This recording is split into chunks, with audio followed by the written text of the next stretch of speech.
فاتحہ کی گزارش ہے اپنے مہمون کے لیے مجھے سید حضرت فنشی صاحب اور جتنے بنیان مجلس کے مہمون ہیں شعبہ ملت ناصریہ سب کو یاد کرتے ہوئے سورۃ الفاتحہ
بسم اللہ الرحمن الرحیم رب اشرح لی صدری ویسر لی امری واحلل عقدۃ من لسانی یفقهوا قولی اما بعد فقد قال سبحانہ وتعالی فی محکم کتابہ بسم اللہ الرحمن الرحیم انما ولیکم اللہ ورسولہ والذین آمنوا الذین یقیمون الصلاة ویؤتون الزکاة وهم راکعون صلوات علی محمد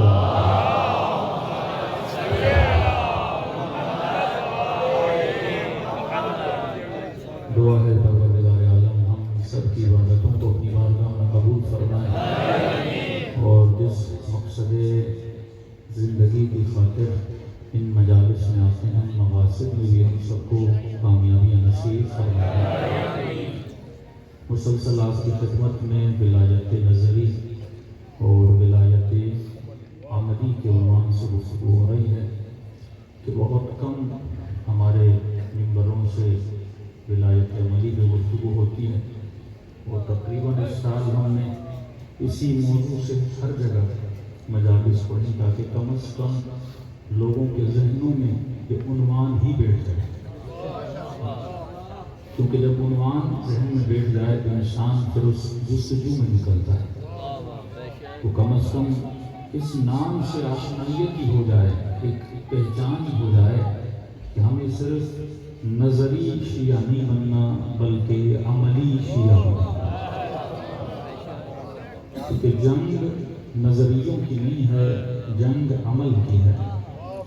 آج نظریے علم ہیں، پہلے یہ جنگ تھی کہ کسی کو پتہ نہیں تھا، لیکن آج اس سوشل میڈیا کے زمانے میں پہلے مفتی مولوی لوگوں کو کتابوں سے روک سکتے تھے، لیکن آج ہر صاحب عقل، ہر صاحب شعور و فہم خود انٹرنیٹ سے کتابیں اٹھا سکتا ہے، پڑھ سکتا ہے. پہلے تو ہم کہتے تھے کہ علی مولا ہیں، اب ان کے مولوی خود کہنے لگے ہیں کہ علی مولا ہے.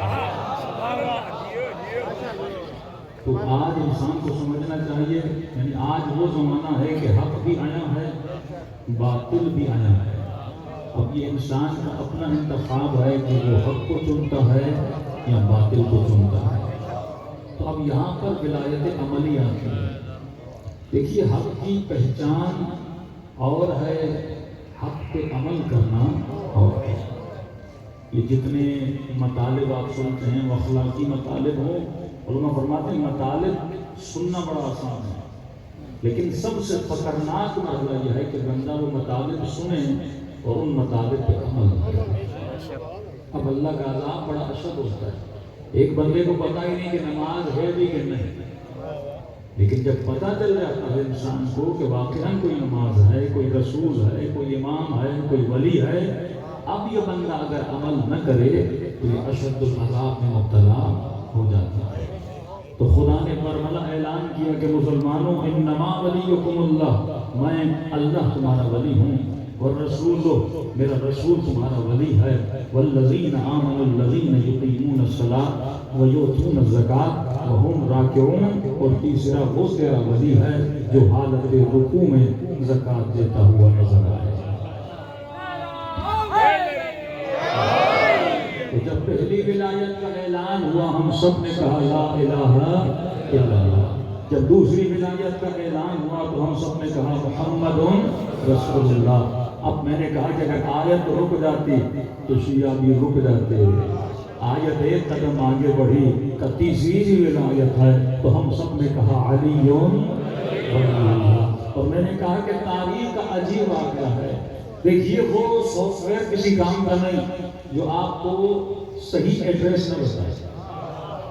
میں شاید سن تھا کہ آج کی مثالیں سمجھ میں آ جائیں، آپ نے گوگل میپ پہ ایڈریس لگائی، وہ آپ کو لے تو گیا لیکن گلی تک لے آیا، گھر تک لے نہیں گیا. تو گھنٹہ لگے گا گلی تک پہنچنے میں اور ایک گھنٹہ پھر لگ جائے گا گھر کو ڈھونڈنے میں. تو سافٹ ویئر وہ اچھا ہے جو دروازے تک لے جائے.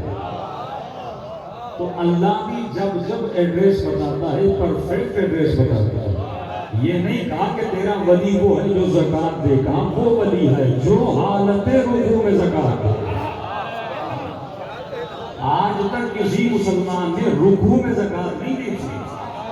زکوٰۃ سب دیتے تھے، رکوع میں اگر کسی نے زکوٰۃ دی وہ بنت اسد کا بیٹا، ابو طالب کا لال، حسنین کا بابا تھا. سارے شیعہ سنی مفسروں نے لکھا کہ جس نے رکوع میں زکوٰۃ دی وہ علی ابن ابی طالب تھے. بھائی جب خود لکھ بھی رہے ہو اور اللہ اعلان بھی کر رہا ہے کہ تیسرا ولی کون ہے، علی ابن ابی طالب ہے، لہٰذا ہم نے بول دیا علی ولی اللہ. یہ خلاف قرآن نہیں ہے، یہ خلاف عقل نہیں ہے، یہ خلاف حدیث نہیں ہے، بلکہ ہو بہو عین قرآن ہے کہ ہم نے 3 ولایتوں کا کیا کیا ہے، اقرار کیا. لیکن دیکھیے شیطان تو چپ نہیں بیٹھا، اس کا کام ہے شبہے پہ شبہے بنانا. جب طارق جمیل نے بھی کہہ دیا کہ بھائی آج کے بعد مولا علی کہاں کرو، اب انہوں نے معنی بدلنا شروع کر دیا. تو ایک مولوی اس نے کہا ہم سب مولا ہیں، ہم سب مولا ہیں. مولا کا مطلب جو مومن ہو، جو نیک کام کرے، جو اللہ کی راہ میں خیرات کرے، تو سارے ہم سب مولا ہیں. میں نے کہا تو سب مولا ہو سکتے ہو لیکن تیرے لیے مصطفیٰ نے نہیں بولا.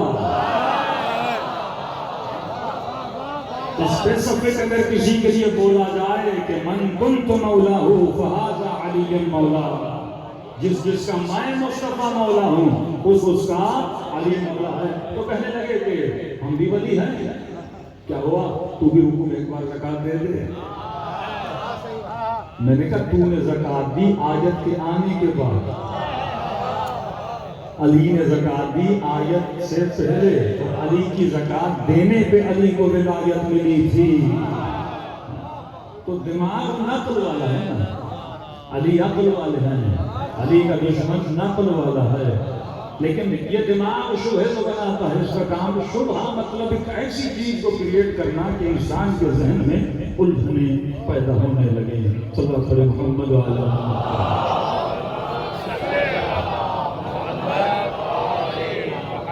تو ایک الجھن انہوں نے پوری کوشش کی کہ شیعوں سے ذہن میں پیدا ہوگا. کہنے لگے بھائی آپ علی کے فضائل بہت بڑھا چڑھا کر بیان کرتے ہیں، تو ایک فضیلت جو آپ شیعوں نے خود بیان کی، یا اس فضیلت کو مانو یا اس فضیلت کو مانو. ہم نے کہا کیسے؟ کہ آپ نے اپنی مجلسوں میں کہا کہ علی مولا کی نماز ہو کہ کسی جنگ میں علی کو تیر لگا اور اصحاب نے کہا یا رسول اللہ تیر نکالے یا نہ نکالے. نبی نے کہا نہ نکالنا. جب علی مصلی عبادت پہ کھڑے ہو جانا اس وقت علی کے پاؤں سے تیر نکالنا، اور آپ ہی پڑھتے ہو کہ علی کے پاؤں سے تیر نکلا. علی کو پتہ تک نہ چلا کہ تیر نکلا یا نہ نکلا. کہ ایک طرف علی کی نماز کے وہ فضائل کہ تیر نکل جائے اور علی کو پتہ نہ چلے، اور دوسری طرف کہتے ہو فقیر نے مانگا اور علی نے نماز میں سن لیا.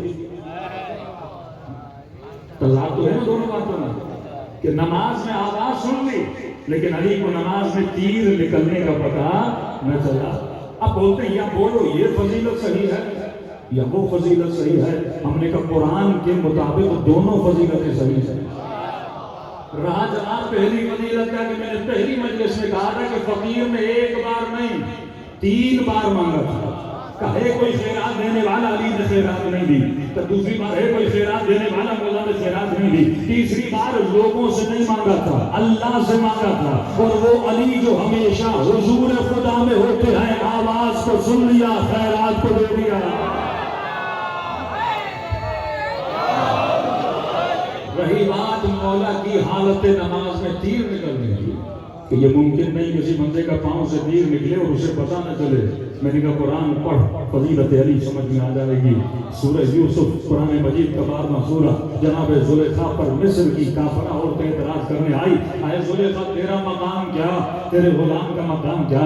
ارے تو اپنے غلام پہ عاشق ہو گئی. کسی حیثیت والے کسی اسٹیٹس والے انسان پہ عاشق ہوتی تو سمجھ آتی. گھر کا غلام اس غلام پہ عاشق ہو گئی. جناب زلیخا نے کہا اے مجھ پر اعتراض کرنے والی ہو، ابھی تک تم نے حسن یوسف کو دیکھا نہیں ہے، پہلے دیکھو پھر مجھ پہ اعتراض کرنا. ایسا کیا ہے یوسف میں؟ کہا میں تجھے بلاتی ہوں، اپنے دربار میں بلاتی ہے. مصر کی ساری کافرہ عورتوں کو بٹھا دیتی ہے، ہاتھ میں چھری دیتی ہے، ہاتھ میں سیب دیتی ہے کہ جب میں اشارہ کروں تو سیبوں کو کاٹنا. یہاں قرآن کی آیت بیان کرتی ہے اللہ کے نبی کا آنا ہوا جیسے مصر کی کافرہ عورتوں کی نگاہیں حسن یوسف پر پڑی تو انہیں پتہ نہ چلا کہ سیب کٹ رہے ہیں یا انگلیاں کٹ رہی ہے. ارے یہ کون ہے؟ یہ مصر کی کافرہ عورتیں ہیں. نہ اللہ کو مانتی ہے، نہ اللہ کے نبی کو مانتی ہے، نہ اس کے نور کو مانتی ہے، لیکن دیکھنے کے بعد پتہ نہیں چل رہا کہ سیب کٹ رہے ہیں یا انگلیاں کٹ رہی ہیں. وہاں پہ دیکھنے والا کوئی معمولی نہیں ہے، امیر المومنین ہے، اور کسی عام حسن کو نہیں دیکھ رہا تھا بلکہ خالق کے حسن یوسف کو دیکھ رہا تھا. تو علی کو کیسے پتہ چل رہا؟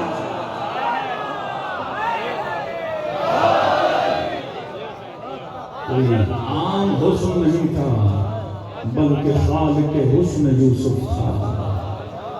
اور جب اس کے دیدار کو بندہ دیکھے جس حسن کے دیدار کے لیے نبی کو معراج پہ بلایا گیا، جس حسن کے دیدار کے لیے اہل بیت کے سر کٹ چکے لیکن پھر بھی نو کے نیزہ پہ قرآن کی تلاوت کرتے ہوئے، جس حسن کے دیدار کے لیے بندوں کو مجلس اعظام میں بلایا جاتا ہے، جس حسن کے دیدار کے لیے ولایت عملی پر کسی کو سلمان بنایا جاتا ہے، کسی کو محسوم تمار بنایا جاتا ہے. ارے یہ تو نماز ہے امیر المومنین کی نماز.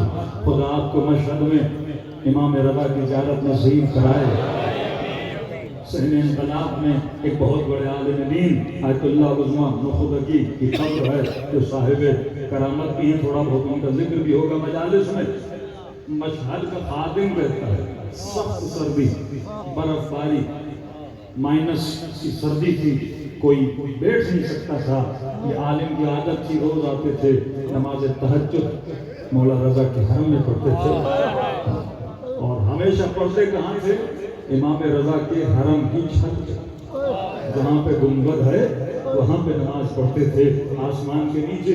اس دن اتنی برف کہ سمجھ لو گھٹنے تک کی برف جمع ہو چکی۔ انہوں نے کہا کہ مجھے نماز پڑھنی ہے، میں نے کہا سردی بہت ہے، ایسی سردی کے انسان کا بدن سپڑ جائے، اتنی سب سردی کے خون جم جائے۔ انہوں نے کہا چھوڑ دو، یہ تیرا کام نہیں ہے، مجھے نماز پڑھنے دو۔ جس کے وجود میں عبادت الہی کی گرمی ہو، ولایت علی کی گرمی ہو، اسے دنیا کی سردی کیا کرے گی؟ انہوں نے کہا مجھے جانے دو۔ یہ کہتے ہیں میں نے دروازہ کھولا، قبلہ صاحب نے نماز پڑھنا شروع کی۔ اب میں نے کہا میں اندر چلا جاؤں، تھوڑی چائے پی لوں، جہاں پہ نغارے بجائے جاتے ہیں وہاں پہ چھوٹا سا روم ہے، کہ میں وہاں بیٹھ گیا تاکہ تھوڑی سی چائے پیوں۔ چائے پیتے پیتے میری آنکھ لگ گئی کہ تک گھنٹہ گزر گیا۔ میں اندر آیا تو میں نے دروازہ بند کیا تھا، چائے پیوں گا، قبلہ کی نماز ختم ہوگی، پھر اندر لے کر آؤں گا، کہتا گھنٹہ گزر گیا۔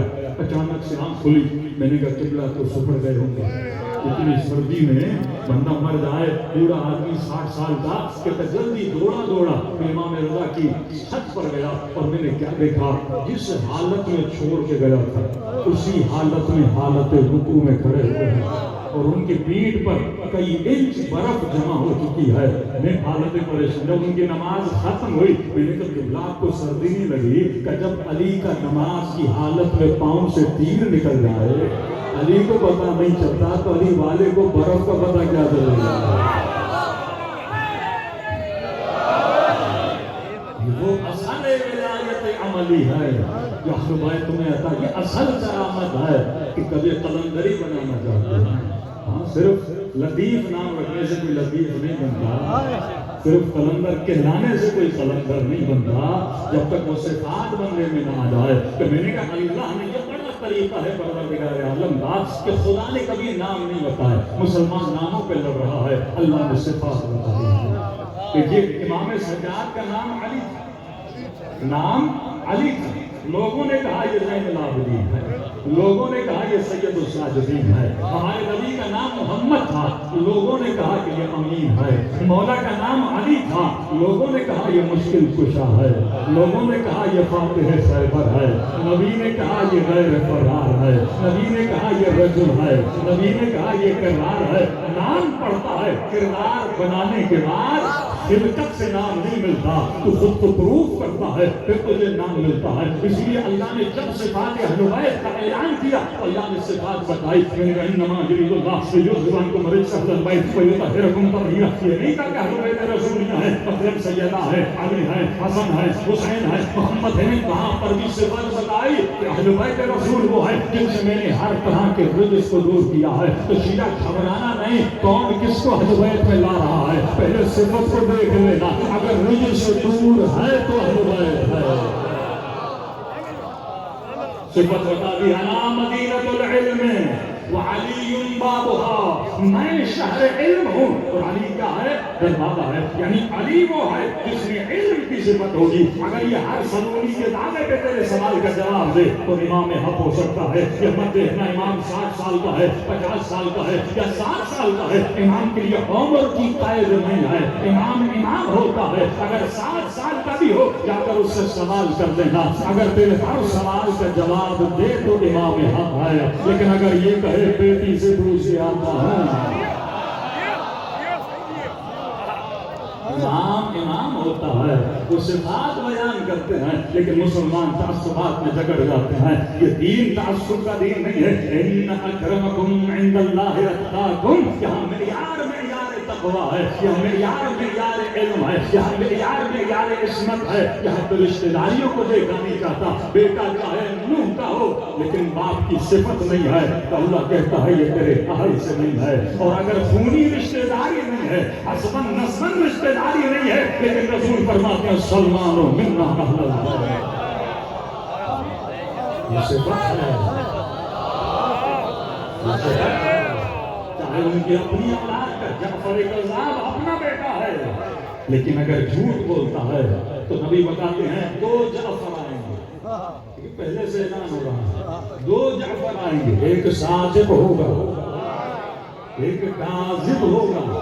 کیوں لقب ملا صادق؟ کیونکہ تاریخ میں کہیں الجھن نہ پیدا ہو جائے، کیونکہ نام تو آیا تھا نا میرے 12 جو نمائندے ہوں گے ایک کا نام جعفر ہوگا، کہیں یہ الجھن نہ ہو جائے کہ وہ جو 12 ہے وہ بھی شاید جعفر ہے، کہ نہیں، جو صادق والا ہے وہ مصطفیٰ والا ہے، جو کاذب والا ہے وہ مصطفیٰ والا نہیں ہے۔ توحید و مکتب صفات کا مذہب ہے۔ امام کا نام تھا علی، لیکن لقب لوگوں نے دیا زین العابدین، سید الصالحین، لوگوں نے لقب دیا کہ وقت کا حاکم کہتا ہے حجر الاسود کو چومنے کے لیے میں رکا ہوا، کوئی جگہ نہیں دے رہا، لیکن اچانک دیکھا کہ لوگوں نے صفحے بنانا شروع کیا، جس طرح سمندر میں کشتی پانی کو چیرتی جاتی ہے، اسی طرح ایک شخص ہے جس کے لیے لوگوں راستوں بنا رہے ہیں اور آگے جاتا ہے حجر اسود کو چومتا ہے پھر واپس چلا جاتا ہے، یہ پریشان ہوتا ہے میں وقت کا بادشاہ کھڑا ہوا ہوں اور یہ کون ہے جس کے لیے سمندر راستہ بنا رہا ہے؟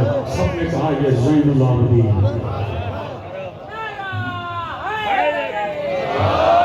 یہ سید الساجدین ہے۔ تو جس کے دل میں اللہ کا خوف، خدا لوگوں کے دل میں اس کا خوف ڈال دیتا ہے۔ یہ حالات امام خمینی پڑھیے کہ سپاہی کہتے ہیں امام خمینی کو ہتھکڑیاں ڈالنے گئے شاہ کے حکم پہ، ہاتھ ہمارے کام رہے، یہ ابوہت کون ڈالتا ہے؟ خدا ڈالتا ہے۔ کرا خامنی کی میں نے مثال دی نا کہ بچے نے کہا کرا خامنی دنیا آپ سے کیوں ڈرتی ہے؟ دنیا آپ سے کیوں ڈرتی ہے؟ اسرائیل نے کہا کہ 3 ممالک سمیت خطرہ ہے، 3 کا نام لو، 3 مرتبہ کا ایران۔ یہ ایران تو پہلے بھی نہیں ڈرتا تھا، آج اس ایران سے کیوں ڈرا جا رہا ہے؟ تو کہ آپ سے دنیا کیوں ڈرتی ہے؟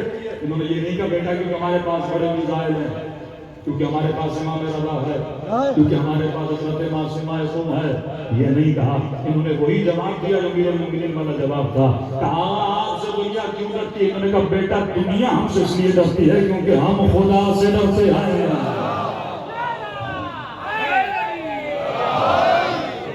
خوف پروردگار عالم کہ اللہ اکبر کا مطلب یہی ہے کہ بندہ خدا حسین کی طرح تکبیر کے علم کو بلند کرو اور یہ اعلان کرو کہ حسینی اللہ کے علاوہ کسی سے ڈرتے نہیں ہیں، خدا کے علاوہ کسی سے خوف زدہ نہیں ہوتے، وہ اس نظریے کے قائل ہوتے ہیں کہ لا مؤثر فی الوجود الا اللہ، کہ میرے وجود پہ خدا کے علاوہ کوئی اثر ڈالنے والا نہیں ہے۔ کہ امام کا صحابی امام کے پاس پہنچا، امام نے کہا بتا کیف عندک الموت، اب موت کے بارے میں تیرا تصور کیا ہے؟ زندگی کیسی گزر رہی ہے؟ کہنے لگا مولا اب فقیری امیری سے زیادہ اچھی لگتی ہے، اب فقیری امیری سے زیادہ اچھی لگتی ہے، مولا اب بیماری صحت سے زیادہ اچھی لگتی ہے، مولا اب موت زندگی سے زیادہ بہتر لگتی ہے۔ اب اس نے سمجھا میں کوئی بہت بڑے عرفان کے مقام پہ پہنچ چکا ہوں کہ مولا آپ کے لیے زندگی کیسی ہے؟ امام نے کہا جیسا تو سوچتا ہے ویسا ہم نہیں سوچتے۔ اس نے سمجھا میں بہت بڑا عارف بن چکا کہ مولا آپ کے لیے زندگی کیسی ہے؟ میرے دوست امام نے کہا جیسا تو سوچتا ہے ویسا ہم نہیں سوچتے، کہ مولا آپ کیسا سوچتے ہیں؟ امام نے فرمایا اگر اسے فقیری پسند ہے تو ہمیں فقیری پسند ہے، اگر اسے امیری پسند ہے تو ہمیں امیری پسند ہے، اگر اسے موت پسند ہے تو ہم موت پہ راضی ہیں، اگر اسے زندگی پسند ہے تو ہم زندگی پہ راضی ہیں، بس جس پہ وہ راضی ہے اس پہ اہل بیت راضی ہو جائے۔ یہ ولایت عملی کا میدان، یہ ولایت عملی کا میدان، اس مقام پہ اہل بیت اپنے چاہنے والوں کو لانا چاہتے ہیں۔ کہ فرمائے ولایت کا سب سے بڑا انعام جو بندے کو دیا جاتا ہے خدا اس بندے کے وجود میں سکون کی نعمت، سب سے بڑی نعمت آج دنیا میں اگر کہیں آپ تلاش کریں نیٹ پہ ہر جگہ، ہر بندہ پیس آف مائنڈ کے پیچھے، جس کے پیچھے ہے پیس آف مائنڈ، سکون کے پیچھے۔ اب یہ کبھی سکون کو حاصل کرنے کے لیے یوگا کرتا ہے،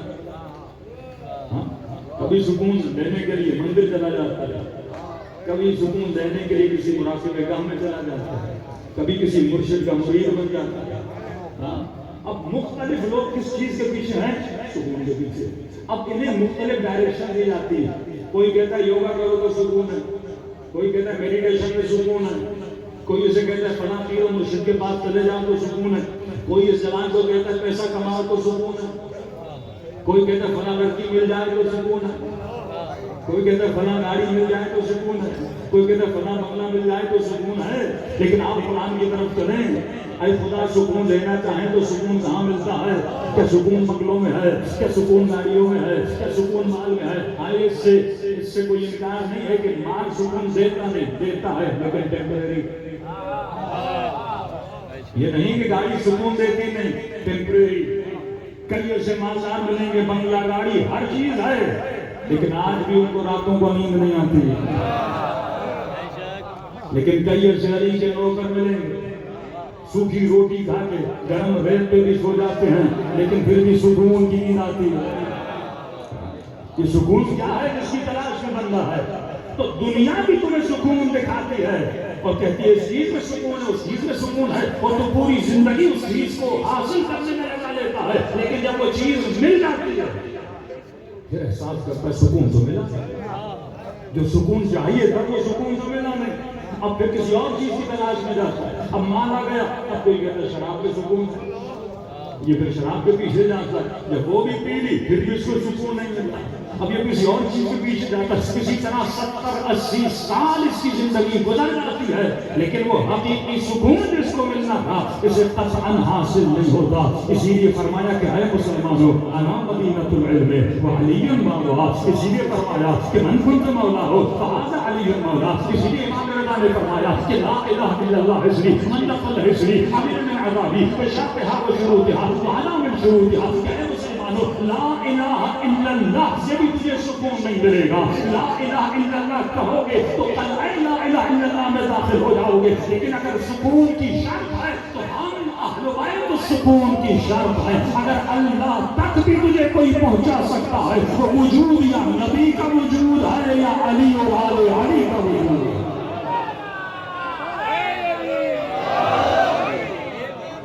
یہ وہ راستہ ہے جو تجھے سکون کامل تک پہنچا سکتا ہے، اور وہ بھی صرف یہ نہیں کہ علی کا نام لو تو سکون ملے گا، نہیں، یہ ٹیمپریری سکون ہے۔ علی کے ہاتھ میں تیرا ہاتھ ہو تو سکون ہے، زندگی کا ہر قدم اہل بیت کے قدم کے ساتھ گزرے، یعنی ہمارے 12 امام جس شخصیت پہ قربان ہو جائیں اس کا نام ہے محمد مصطفیٰ، جس کے لیے فرمائے کہنا عبد من عبید محمد، اور مولا فرمایا یا مولا آپ نے کیسے رسول کی اطاعت کی کہ جیسے اونٹنی کا بچہ اپنی ماں کے پیچھے چلتا ہے۔ مولا نے بکری بطخ کی مثال نہیں دی، اونٹنی کی مثال دی۔ بچے تو سب ماؤں کے پیچھے چلتے ہیں، لیکن علی کے کلام میں، فصاحت میں، بلاغت میں، مولا کا کلام امام الکلام ہوتا ہے، بڑی بلاغت و فصاحت ہے۔ فرمایا ہر حیوان کو غور سے دیکھنا، سب اپنی ماؤں کے پیچھے چلتے ہیں، لیکن اونٹنی کے پیچھے جب اس کا بچہ چلتا ہے، کہاں اس کا چلنا، کہاں دوسروں کا چلنا، کہ مولا وہ کیسے، کہاں وہ غور سے دیکھتا ہے جہاں اس کی ماں کے قدم ہوتے ہیں وہاں وہ اپنے قدم رکھتا ہے، نہ ایک انچ ادھر جاتا ہے نہ ایک انچ ادھر جاتا ہے۔ تبھی فرمایا سلمان منا اہل البیت، کہ سلمان تو علی کی اطاعت کیسے کرتا ہے، کہ جہاں جہاں علی کے قدم ہوتے ہیں وہاں وہاں سلمان کا سر ہوتا ہے۔ یہ سکون تب ملتا ہے جب ولایت عملی میں، ولایت عملی یہی ہے کہ صبغۃ اللہ ومن احسن من اللہ صبغہ، قرآن کہتا ہے کون ہے جو خود کو رنگ خدا میں رنگ دے، یہ رنگ کی بازی ہے، جس کا رنگ جس کے جتنا شبیہ ہو۔ جناب علی اکبر کے لیے کہا خلقاً و خلقاً، ہم خلقاً تو نہیں بن سکتے، خلقاً بن سکتے۔ خلقاً یعنی جسماً بھی اکبر رسول جیسے تھے دیکھنے میں۔ امام حسین نے اکبر کو بھیجا نا، تو ابن سعد کے جو لشکر کے بوڑھے بوڑھے تھے جنہوں نے نبی کو دیکھا ہوا تھا، کہنے لگے حسین نے معجزہ کیا ہے یا جادو کیا ہے؟ تو کیا ہوا؟ اللہ کیسے آئے کہ حسین نے رسول کو بھیجا، ہم نے نبی کو دیکھا تھا اپنے بڑھاپے میں ہو بہو ایسے تھے جیسے تو ابن سعد نے کہا صبر کرو، ابھی یہ تعارف کرائے گا، تیرا یقین شک میں بدل جائے گا۔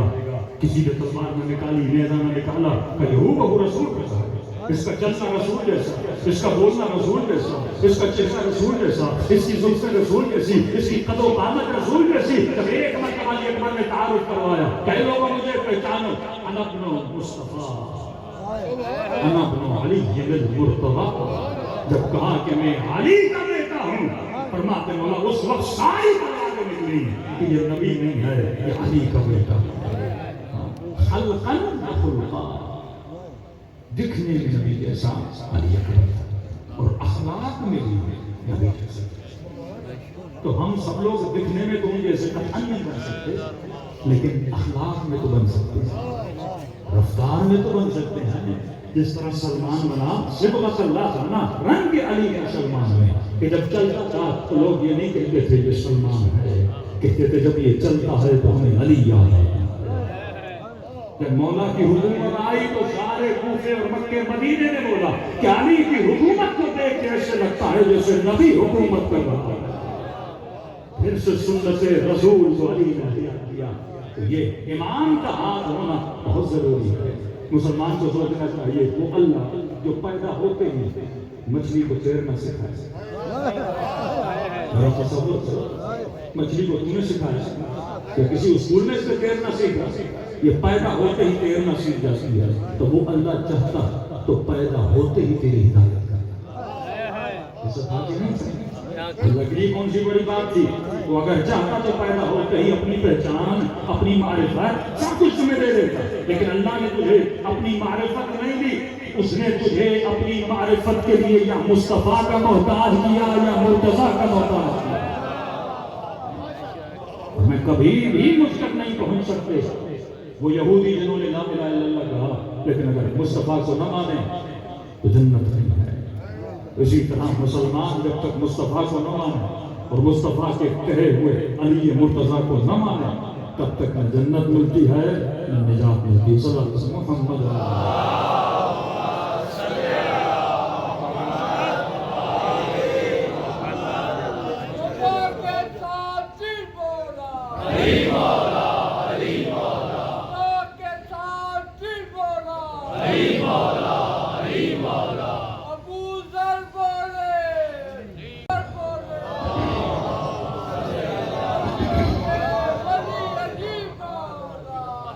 جب تک انسان کے وجود میں ولایت عملی ہو. ابھی تک جو آپ نے سنا یہ ولایت نظری کی جھلک تھی. ولایت نظری سن کے وجود خوش ہوتا ہے کیونکہ علی سے محبت ہے. اور جب محبوب کی تعریف کی جائے تو بندے کا دل خوشی ہوتا ہے. یہ ہے محبوب کی تعریف کہ بندے کا دل خوش ہو. لیکن سوال یہ ہے کہ علی کا دل کب خوش ہوتا ہے؟ مولا کا دل کا رسول نے جملہ فرمایا نا کہ کلیم اعلیٰ مجھ سے دوں گا جو اللہ سے محبت کرتا ہوگا اور اللہ بھی اس سے محبت کرتا ہوگا. اور شب ہجرت بھی یہی جملے تھے. ایسے جملے بار بار کیوں کہے گئے؟ وہ جناب عمر کہتے ہیں پوری زندگی حسرت رہی.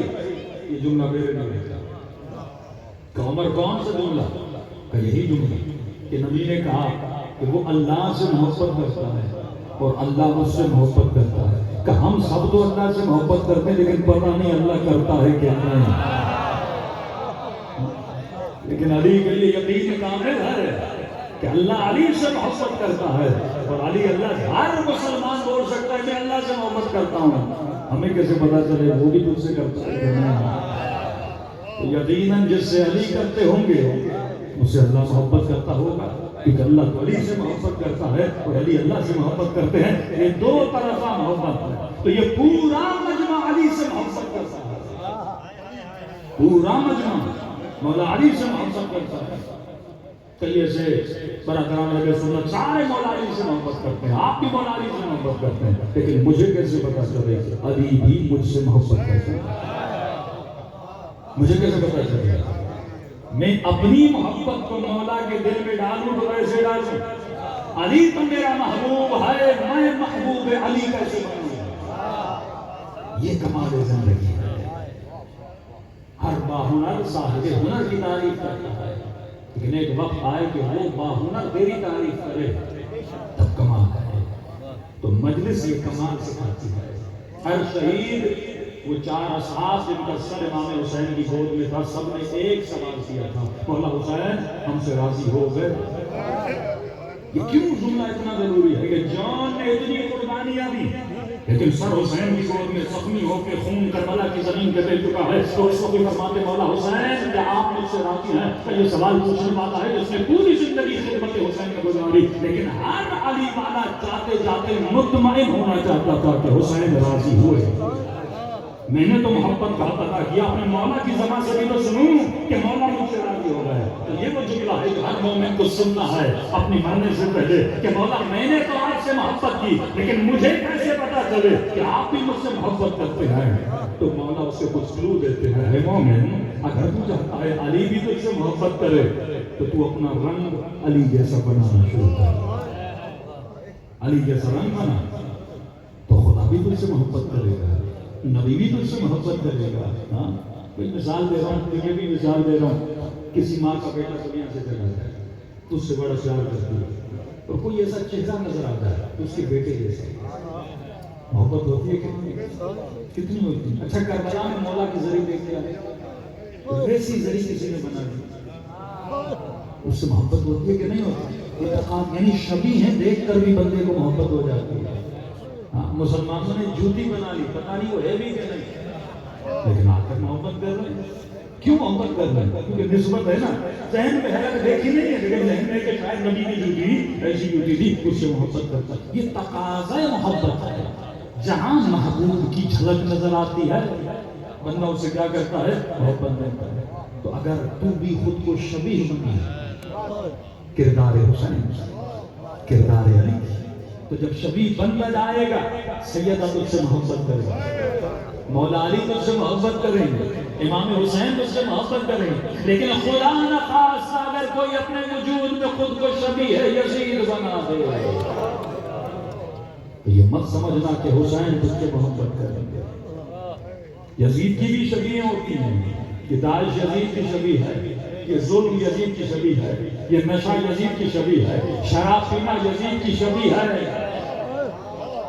اے مومن، اس سے اہل بیت خوش نہیں ہوتے، اس سے اہل بیت ناراض ہوتے ہیں. لیکن اگر تو خود کو شبیہ اکبر بنائے، شبیہ قاسم بنائے، سید الساجدین کی شبیہ بنے، زین العابدین کی شبیہ بنے، ان کے کردار کی شبیہ بنے، تو جناب سیدنا کا دل بھی کیا ہوتا ہے؟ خوش ہوتا ہے. اور یقیناً جب روح بدن سے نکلے گی تو تیرا امام کہے گا میں بھی تجھ سے راضی ہوں. اس سے بڑا جملہ مومن کو، اس سے بڑا جملہ مومن کو مل نہیں سکتا. اب آئیے دربار ولایت میں چلیں کہ مولا ہم کیا کریں کہ آپ بھی ہم سے محبت کریں، ایسی کون سی صفات کو پیدا کریں کہ ہم آپ کے بھی محبوب بن جائیں. تو اب آواز اہل بیت آتی ہے، مسلمان قرآن پڑھ، انما یرید اللہ لیذھب عنکم الرجس اہل البیت ویطہرکم تطہیرا. اگر ہم محبوب خدا ہیں، کیوں محبوب خدا ہیں؟ کیونکہ ہم طاہر ہیں. وہ ذات پاک ہے، وہ پاکوں کو پسند کرتی ہے. اور کائنات میں اگر کوئی پاکی اور عصمت کا مظہر ہے تو ہماری ذات ہے. اور قرآن پڑھنا یمسہ الا المطہرون، یہ کلام خدا بندی ہے. اگر تو پاک ہے تو کلام کو ہاتھ لگا سکتا ہے، اگر تو پاک نہیں تو یعنی اگر بندہ پاک نہیں تو اللہ کے لفظوں تک بھی نہیں جا سکتا. تو اگر بندہ پاک نہ ہو تو علی تک کیسے جا سکتا ہے؟ تصور تو کریں نا، لفظ قرآن کے قریب میرا جسم نہیں جا سکتا. روح کی بات نہیں کر رہا، لفظ قرآن کے قریب میرا جسم نہیں جا سکتا. اگر یہ جسم پاک و پاکیزہ ہو، حرام ہے بغیر پاکیزگی کے قرآن کو ہاتھ لگانا. تو تصور کرو اگر تیرا وجود ناپاک ہوگا یہ علی کی ولایت میں کیسے آئے گا؟ تو فرمایا سب سے پہلی شرط ہے پاک و پاکیزگی. پاک ہوگا تو تجھ سے محبت کریں گے، تو محبوب علی بنے گا. اگر آپ کو یاد ہو پہلی شرط کیا تھی کہ مومن کا لباس پاک ہونا چاہیے. نجس لباس والا اس کی نماز قبول نہیں ہوتی. قمیص نجس ہو صبح سے شام تک سجدے دیتا رہے، یہ عبادت نہیں ہے، یہ ضلالت ہے. کیونکہ عبادت اطاعت کا نام ہے. عبادت ادب کا نام ہے، عبادت احترام کا نام ہے، اور ادب خدا بندی یہ ہے کہ تو پاک و پاکیزہ ہو کے اس کے دربار میں آ جائے، اور ادب مجلس حسین یہ ہے کہ جب حسین کے حرم میں یا حسین کی مجلس میں آئے تو تیرا لباس بھی پاک ہو پاکیزہ ہو۔ دوسری شخص میں نے بتائی، رسول خدا فرماتے ہیں متقیوں کی نشانی ہے کہ صاحبان تقوی لباس پاک بھی پہنتے ہیں اور لباس عفت پہنتے ہیں۔ آج معاشرے میں لباس شہوت عام ہو چکا ہے، یعنی یہ خاتون برقع پہنے، کپڑے پہنے، صاف ستھری ہو کر باہر آ جائے، لیکن اگر اس کا لباس شہوت ہے تو اس کے ہر قدم پہ اللہ کی لعنت ہوتی ہے۔ ایک جوان مجلس میں آئے لیکن لباس عفت نہ پہنے، لباس حیا نہ پہنے، ایسا لباس جس میں حیا ہو، جس سے انسان کا جسم ظاہر نہ ہو۔ حجاب صرف عورتوں کے لیے تو نہیں ہے، حجاب مردوں کے لیے بھی ہے، یعنی مرد ایسا لباس پہنے جو پھٹا ہوا لباس ہو، ایسی شرٹس پہنے جس سے کبھی پیٹ نظر آ رہا ہے۔ فیشن میں چل رہے ہیں نا نوجوان، تم کس کو فالو کر رہے ہو؟ علی کو فالو کر رہے ہو یا کسی ایکٹر کو؟ زبان سے کہتے ہیں علی مولا، لیکن عمل سے کہتے ہیں فلاں ایکٹر میرا مولا ہے۔ مولا کون ہوتا ہے؟ مولا کون ہوتا ہے جسے فالو کیا جاتا ہے؟ یہ نہیں کہ امام نے کیوں فرمایا؟ امام حسین کے جملے کا قیامت ہے کہ 3 لوگوں کی زبان کی جبکاری کا نام ہے، مزہ لیتے ہیں، علی کر کے مزہ لیتے ہیں، لیکن کپڑے علی جیسے نہیں، کردار علی جیسا نہیں، باتیں علی جیسی نہیں، سوچ علی جیسی نہیں، فکر علی جیسی نہیں۔ اور جب بیوی لینے جاتا ہے تو کم از کم وہ ایسی کردار والی لوگ جیسے علی لے کر آئے تھے۔ اگر عباس بنے تو یہ ام البنین کا کردار ہے، ماں ام البنین جیسی ہوں تو بچے عباس جیسے پیدا ہوتے ہیں، ہر ایکشن کا ریئیکشن ہوتا ہے۔ تو ورنہ صرف لباس پہننا کافی نہیں ہے، اگر یہ خاتون باریک لباس، ٹائٹ لباس یا کوئی ایسا لباس پہنے، لباس شہوت ہے، اللہ علی کی اور خدا کی کیا کی لعنت ہوتی ہے، تو صرف عورتوں کے لیے نہیں ہے، مردوں کے لیے بھی ہے۔ مرد بھی اگر کپڑے پہنے تو لباس عفت پہنے۔ تو میں نے کہا کہ آپ کے یہاں درزی نہیں، یہ بڑی نعمت ہے، درزی بڑی نعمت ہے، کیونکہ آپ خود کپڑا دیتے ہو، درزی کو دیتے ہو، اپنی ڈیزائن کے مطابق سلواتے ہو، لیکن آہستہ آہستہ یہ کلچر، ویسٹرن کلچر، نسل نوی میں جہاں ورلڈ نیو آرڈر، یہ ساری چیزیں کیا ہیں، ان میں سب میں مینشن ہے کہ آپ فیکٹریاں بناؤ، آپ کمپنیاں بناؤ، درزی ختم ہو جائیں، یہ کمپنیاں ڈیزائن کریں گی، یہ کمپنیاں مارکیٹ میں کپڑے بھیجیں گی۔ اب ریڈی میڈ کپڑوں کا جب ماحول بن جائے گا، اب بندہ مارکیٹ میں جائے گا، جو چیز اویلیبل ہوگی اسی کو لے کر گھر لے کر آئے گا۔ چھوٹی سی مثال دوں، آپ یہ چھوٹے بچے ہیں نا، 6 مہینے کا بچہ، 1 سال کا بچہ، 2 سال کا بچہ، اس کے آج کل کوئی کپڑے سلواتا نہیں ہے، ایسا ہے کہ نہیں ہے؟ سارے آپ ریڈی میڈ دیکھ لو، اب مارکیٹ سے جیسے ملے ویسے لے کر آ گئے۔ 3 سال کی بچی بالکل چھوٹے ہاف سلیو کپڑے پہنے ہوئے ہیں، 3 سال کی بچی، پہلے تصور تھا کہ اپنی بچیوں کو ایسے کپڑے پہنائیں، لیکن انہوں نے کہا مولانا ملتے ہی نہیں، جو مارکیٹ میں وہی لے کر آتا ہوں، تو مجھے کپڑوں کی غذا اور خوراک کون دے رہا ہے؟ نام علی کا لوں اور کپڑے شیطان سے لوں۔ کتنے طریقے سے وہ آپ پہ کام کر رہے ہیں۔ جب ریڈی میڈ کپڑوں کا فیشن آ جائے گا، جب کمپنیاں خود کپڑے بنائیں گی، درزی ختم ہو جائیں گے، تو آپ مجبوراً وہی کپڑے لوگے جو مارکیٹ میں کپڑے ہیں، وہی ڈیزائنیں لوگے جو مارکیٹ میں ڈیزائنیں ہیں۔ لیکن اگر درزی ہوگا، اپنی مرضی سے کپڑا لوگے، اپنی مرضی سے ڈیزائن لوگے، اپنی مرضی سے سائز لوگے، تو بڑے طریقے سے مسلمانوں کے لباس کو کیا کیا جا رہا ہے؟ تباہ و برباد کیا جا رہا ہے، آپ کے کلچر کو تباہ و برباد۔ یہ ورلڈ نیو آرڈر میں ہے کہ ہم مسلمانوں کا لباس ہی وہی رکھیں گے جو ہمارا لباس ہے۔ آپ B B C Urdu, B B C Persian, B B C English دیکھیے، چل انگلش میں تم کا اپنا کلچر ہے، لیکن بی بی سی اردو یا ہندی ہو یا اردو ہو یا اس میں بی بی سی پرشین ہو، خاتون جو اخبار پڑھ رہی ہوتی ہے وہ یا انڈین ہوتی ہے یا پاکستانی ہوتی ہے یا مثلاً ایرانی ہوگی، لیکن ڈریسنگ کون سی ہوتی ہے؟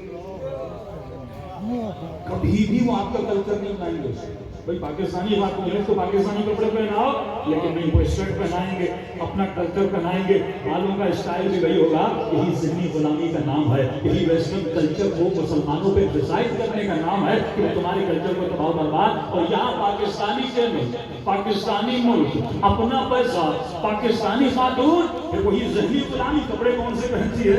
انہی کے کپڑے پہنتی ہے. یہ ذہنیت صبغۃ اللہ نہیں ہے. تو نبی والا ہے, تو علی والا ہے, تو ہے جماعت جہاد سے. نظام امام زمانہ کا مطلب یہی ہے. نظم تو امام زمانہ کے نظام کو نافذ کر, دجال شیطان کے نظام کو نافذ کرے گا. صرف زبان سے علی علی کہنے سے کچھ نہیں ہوتا. ایک قدم آگے بڑھا امام زمانہ کے نظام کو نافذ کرنے کے لیے. اب تو محبوب خدا بنے گا. میں نے کل کی مجلس میں کہا تھا نا کہ شرابی کم تھے امام حسین کو یزیدی ملا تھا. سوچئے تو صحیح نا کہ مولا یہ کہیں کیونکہ یہ شارب الخمر ہے, کیونکہ یہ بندروں کے ساتھ کھیل رہا ہے, تو کوئی کہہ تو سکتے ہیں مولا حسین اتنے شرابی تھے, آپ صرف یزید کے مقابلے میں کیوں نکلے؟ تو مولا فرماتا کیونکہ یزید نظام کو کرپٹ کر رہا, نظام کو کرپٹ کر رہا. جو نظام کو خراب کرے اس سے بڑا خطرہ ہوتا ہے. اگر پاکستان کا کوئی عام فرد شرابی ہو تو اس سے فرق نہیں پڑتا, لیکن اگر قوم کا حکمران شرابی بن جائے. حدیث معصوم سنیے مولا علی کا کہنا ہے کسی اور امام کا, مولا فرماتے ہیں لوگ اپنے ماں باپ کو اتنا فالو نہیں کرتے جتنا اپنے حکمرانوں کو کرتے. حکمران رول ماڈل ہوتا ہے, حکمران جو لیڈ کرتا ہے ان کو رول ماڈل ہوتا ہے. اگر حکمران بگڑ جائے, اگر اس مجمع میں اگر کوئی نشائی ہو, چرسی ہو, اتنا فرق نہیں پڑتا, لیکن ممبر پہ آنے والا چرسی بنتا, مولا حسین کا نوحہ پڑھنے والا چرسی بنتا, قوم پہ برا اثر پڑتا ہے. تو بھی فرمایا کہ جو لیڈنگ پوزیشنز پر ہیں اگر وہ گناہ کریں تو ان کے خلاف قیام کرنا ہر غیرت مند جان کرنا, ہر غیرت مند جان کرنا. امام خمینی کی تقریر ہے کہ جوانوں تمہاری غیرت کو کیا ہوا کہ تم, ہم یہ نہیں کہتے ہم فلاں فلاں کو مارو. امام خمینی کا ایسے مولوی بن چکے ہیں, اس انقلاب کی بات کر رہا ہوں جنہوں نے سروں پہ امامے پہنے ہیں لیکن برملا دین کی مخالفت کر رہے ہیں کہ اور کچھ نہیں کر سکتے, کم از کم ان کے سروں سے امامے اتار دو تاکہ اس لباس کی عزت باقی رہے. یہ نہیں کہ مارو, امام خمینی کہتے کم از کم امامے اتارو تاکہ لباس کی عزت باقی رہے. یہ یہی کرتے ہیں کہ لباس کی عزت کیسے ختم ہو, کیسے ختم ہوگی. پہلے مسلمانوں میں خلیفۃ المسلمین کا بڑا احترام تھا. خلیفۃ رسول اللہ داخل ہوتے تھے, السلام علیکم یا امیر المؤمنین, جو بھی آتا وہ امیر المؤمنین خلیفۃ رسول اللہ. لیکن یزید اور اس کے آباء و اجداد نے ایسا کام کیا کہ مسلمانوں کے دلوں سے خلیفۃ رسول اللہ کا احترام ہی ختم ہو گیا. کہ مودودی نے لکھا یہاں تو خلافت تھی اور یہاں کے بعد ملوکیت تھی, اب خلافت نہیں, اب ملوکیت ہے. کیونکہ انہوں نے ایسے کام کیے. خلیفے کی عزت, خلیفے کا وقار, خلیفے کی جو عزت لوگوں کے دلوں میں تھی اس عزت کو ختم کر دیا. تو دشمن بھی یہی کرتا ہے, آہستہ آہستہ. مثلاً ایک معاشرے میں عالم کا بڑا احترام ہے, مولوی کا بڑا احترام ہے, تو کیا کرتے ہیں مولوی کو لطیفے بنا لیتے ہیں. یہ پوری پلاننگ کے ساتھ ہوتا ہے. عزت و وقار کیسے پیدا کیا ہے. یہ نئی نئی ویڈیوز آپ دیکھتے ہیں, مولویوں کی اتنی غلطی ہے تو عزت تو نہیں رہتی نا معاشرے میں. تو آہستہ آہستہ ایسے لوگوں کو کرپٹ کیا بھی جاتا ہے, بنایا بھی جاتا ہے تاکہ لوگوں کے دلوں میں عزت و وقار باقی نہ رہے. اور کمال اہل بیت یہ تھا کہ وہ جب سے آئے اب تک انہوں نے اپنی عزت کو قائم رکھا. عزت عصمت سے ملتی ہے, عزت طہارت سے ملتی ہے, عزت عبادت سے ملتی ہے, عزت اللہ کے دربار میں جھکنے سے ملتی ہے. اہل بیت میں اپنی عزت و وقار کو ہم یعنی فخر سے شیعہ بول سکتے ہیں کہ ہمارے اماموں جیسا کوئی ہے ہی نہیں. ان جیسی عبادت ہم کسی میں دکھا نہیں سکتے. عفت کے مظہر, حیا کے مظہر, سخاوت کے مظہر, علم کے مظہر, علم کے مظہر, تمام تر مظاہر اگر کسی کے وجود میں جمع ہو جاتے ہیں تو وجود اہل بیت علیہ الصلوۃ والسلام ہے. صلوات پڑھے محمد.